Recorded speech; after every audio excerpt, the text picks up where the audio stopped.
Okey, kita baca ni dosa-dosa yang dianggap biasa. Dosa yang ke-34. Dosa yang ke-34. Muka surat 97. Kata pengarang buku Hafizahullah, iaitu dosa tidak memenuhi hak-hak pekerja. Ni ramai je ni. Ramai ni. Lagi ramai pekerja, lagi banyak dosa dia. Kata penulis, dalam hubungan antara pemilik usaha ataupun majikan dengan pekerja, Nabi SAW menganjurkan disegerakan pemberian hak pekerja. Ni bukan tak bagi ni, lewat. Itu pun dah satu dosa. Nabi bersabda, "U'tu al-ajira ajrahu qabla an yajiffa arakuhu."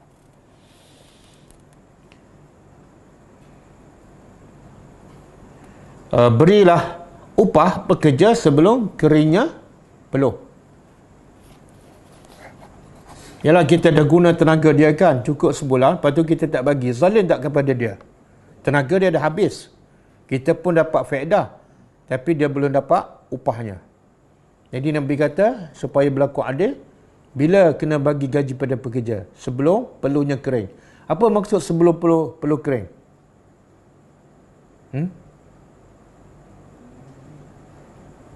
Mana sebelum dia selesai bekerja lah. Kalau peluh kering tu makna dah selesai kerja. Okey. Jadi kalau ikut gaji bulanan, kalau 30 hari bulan, yang terbit bagi bila? 29. Sebab tu kita NGO Ulama Dakwah, kita bagi gaji pada staf 29. Kalau boleh saya nak bagi awal lagi 28 kan. Sebab apa? Takut ni, takut berdosa. Kadang-kadang orang nak beli makanan anak kan, nak bayar sewa rumah, kita melewatkan. Okey, salah satu bentuk kezaliman di tengah masyarakat Muslim adalah tidak memberikan hak-hak para pegawai, pekerja, karyawan ataupun buruh sesuai dengan yang seharusnya. Antara bentuk kezaliman itu berbagai. Di antaranya ialah satu, sama sekali tidak memberi hak pekerja. Langsung dia tak bagi. Sebulan tak bagi, 2 bulan tak bagikan. Berapa ramai yang pekerja, kadang-kadang pembantu rumah. Duduk dalam rumah tu sebulan, 3 bulan, kadang-kadang setahun tak bagi gaji. Lepas tu lagi teruk benda. Dia dera lagi, dia seksa lagi pembantu rumah. Jadi bentuk pertama zalim kepada pekerja ialah tidak memberi hak-hak pekerja. Sedangkan si pekerja tidak memiliki bukti. Dia tak ada IC, tak ada apa. Lagilah dipergunakan. Dalam hal ini, meskipun si pekerja kehilangan haknya di dunia, ingat, tetapi di sisi Allah, pada hari kiamat kelak, hak tersebut tidak akan hilang. Allah akan pastikan pekerja itu dapat hak balik di akhirat besok. Macam mana cara dia? Iaitu orang yang zalim itu kerana telah memakan harta orang yang dizalimi, diambil daripadanya kebaikan yang pernah dia lakukan di akhirat untuk diberi kepada pekerja yang dia zalim. Jika kebaikannya telah habis, maka dosa yang ia zalimi itu diberikan pula kepadanya. Lalu dia dicampak ke neraka. Jadi kebaikan majikan, kalau dia tak bagi kat dunia kepada pekerja, kebaikan majikan, pahalanya akan diberi kepada pekerja. Kalau dah habis pahala dia, majikan akan tanggung dosa pekerja. Jadi yang majikan pergi umrah, pergi haji apa semua, pahala tu kalau tak bagi gaji pada pekerja, pahala haji balik kepada pekerja dia. Pahala ibadat balik kepada pekerja dia. Jadi takutlah kepada Allah. Takut pada hari yang tidak ada bai'un wala khullah wala syafa'ah. Yang kedua, bentuk kezaliman majikan pada pekerja, iaitu mengurangi. Yang tadi tak bagi langsung, yang ni dia mengurangi hak pekerja dengan cara yang tidak dibenarkan. Allah berfirman, wailul lil mutaffifin. Celakalah bagi orang yang mutaffifin. Apa makna mutaffifin?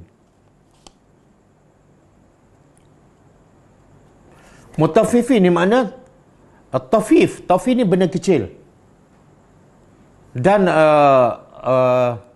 kalau kita tengok terjemah surah Mutaffifin, dia terjemah kepada bentuk jual beli. Maknanya Allah huraikan apa? Allazina idza qtalu 'alan nasi yastawfun. Bila dia membeli, dia nak penjual tu timbang cukup-cukup hak dia. Tapi bila dia sebagai penjual, dia kurangkan timbangan. Ini Allah kata celaka ni. Iaitu orang yang bila hak dia nak cukup, bila hak orang dikurangkan. Ini celaka. Dan sebenarnya ayat tu walaupun dia berkaitan pada asalnya pasal jual beli, tapi pengajaran untuk semua sekali. Iaitu mana-mana pekerja, mana-mana majikan, hak dia nak apa dia? Kamu sebagai pekerja, hak kepada aku, kamu kena bekerja penuh, tepat pada waktu. Datang pukul 8, balik pukul 5. Tapi hak pekerja dikurangkan. Kamu ni nampak kerja main-main, saya kurang gaji. Kan? Majikan ni Allah kata wailun, celakalah.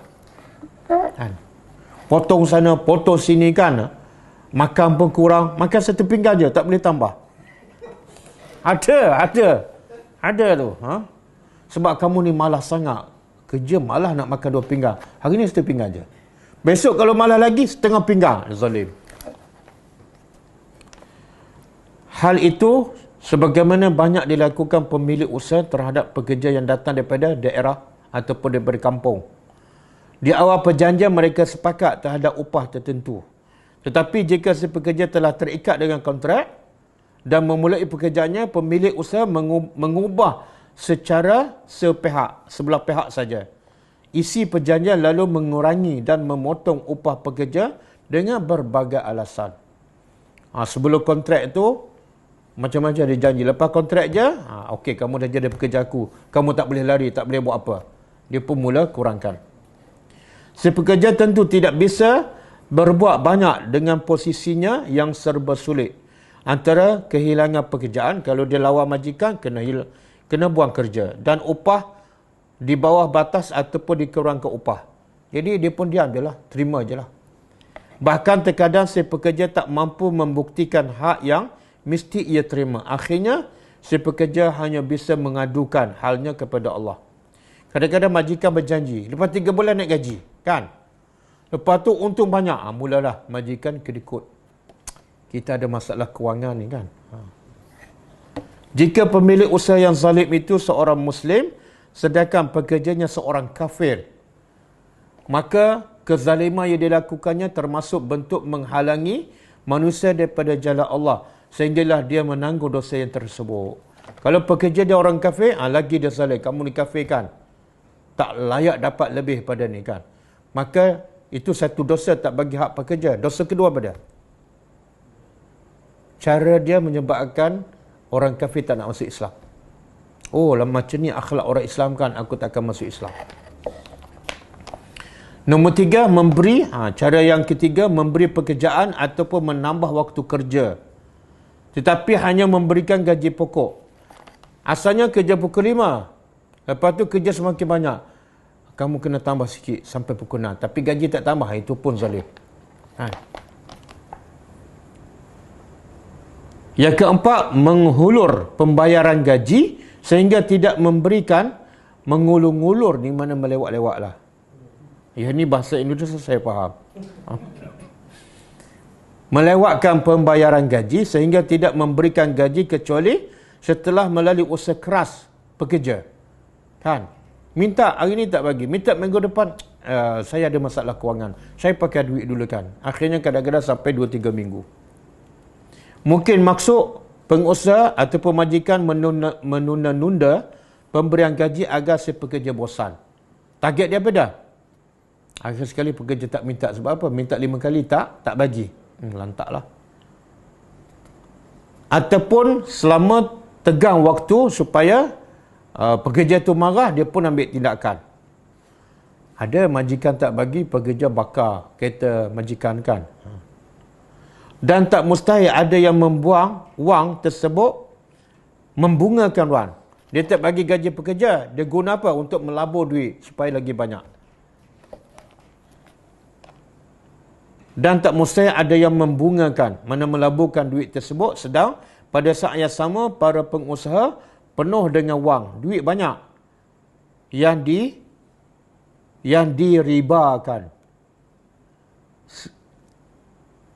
Sementara para pekerja merana, tak mendapat apa yang untuk dimakan setiap hari. Juga tak bisa mengirim nafkah. Pekerja juga tak boleh kirim duit kepada anak isteri, kepada mak bapak di kampung. Sungguh celakalah orang-orang yang zalim itu. Kelak pada hari kiamat mereka akan mendapat seksa yang pedih daripada Allah. Dalam sebuah riwayat daripada Abu Hurairah radhiyallahu anhu disebut bahawa Rasulullah SAW bersabda, qala Allah Ta'ala, salasatun ana khasmuhum yaumal qiyamah. Rajulun a'ta bi summa ghadara, wa rajulun ba'a hurran wa akala samanahu, wa rajulun istajara ajira fastawfa minhu wa lam yu'tihi ajrahu. Maksud dia, hadis kursi, kata Nabi, Allah berfirman, 3 jenis manusia yang aku menjadi musuhnya kelak pada hari kiamat. 3 jenis manusia ni Allah jadi musuh dia. Pertama, laki-laki yang bersumpah dengan nama aku untuk melakukan sesuatu, tetapi lepas tu dia tak buat, khianat. Makna khianat guna nama Allah. Ini Allah akan jadi musuh dia di akhirat. Yang kedua, laki-laki yang menjual orang yang merdeka, budak-budak, lalu memakan harga ataupun duit hasil penjualan tersebut. Dia telah jual hamba, kemudian keuntungan dia ambil kat dia. Yang ketiga, yang Allah akan jadi musuh mereka ialah laki-laki yang menggunakan pekerja yang mana ia memenuhi pekerjaannya tapi tidak diberi upah. Tak bagi upah kepada pekerja, di akhirat besok Allah akan jadi musuh dia. Wallahu alam.